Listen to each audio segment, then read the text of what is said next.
Now, as you know, Australia sadly tends to follow American social trends. Watch what happens there, and sure enough, in a couple of years, it's happening here. So it's with this in mind, I want to alert you to something that's happening in California right now and likely to head our way, especially if the proposed Indigenous voice to the Parliament, now of course voice to the executive government, gets up later in the year.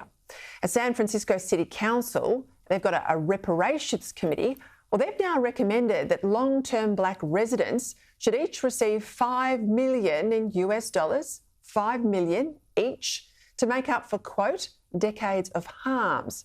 As well as a one-off $5 million payment, the official committee also ruled that black residents in San Francisco should have their incomes supplemented or topped up to the median level in the city. So in practical terms, let's say a black worker's earning $60,000, well, they'd end up getting another $37,000 paid to them to top them up to the median salary of $97,000. And this committee said that these payments would be made to them and their descendants for the next 250 years. The San Francisco proposal, sure, widely ridiculed here in Australia and elsewhere, but it's simply a more extreme version of what's already happened in another US city, Evanston, Illinois. Last year, Evanston City Council voted to give black descendants of people who once lived in a segregated part of town a $25,000 grant towards repairing their home or their mortgage in recognition of the fact that their homes were smaller, their streets were narrower, and at least several decades back, power and water weren't always connected. These payments were reportedly to be funded from a 3% tax that the city collects from the sale of recreational cannabis. So far, the situation has been different here in Australia. The federal government has made $75,000 payments to survivors of what it's called stolen generation harm. They've got a redress scheme there, and it's been paid to family members of survivors who died since the scheme was announced. In the first 6 months of the scheme last year, 247 payments have been made.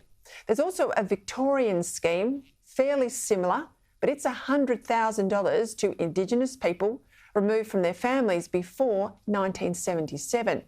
But in a key distinction, so far at least, these payments have been made to individuals who are thought to have been personally harmed rather than to categories of people who are thought to have suffered harm intergenerationally or being paid today for things that might have happened to their ancestors decades or centuries ago. It's always been a principle of law in Australia that to get compensation, you must personally have suffered. But these race reparations now starting to appear in the United States, well, they're different. They're payments you get not because you've been personally wronged, but because your forebears might have been wronged and you might have been supposedly hurt by that history. Now, I don't know about you, but I can think of all sorts of horrors endured by my Irish ancestors.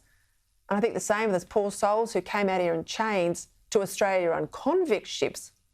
But that doesn't mean that anyone owes us anything.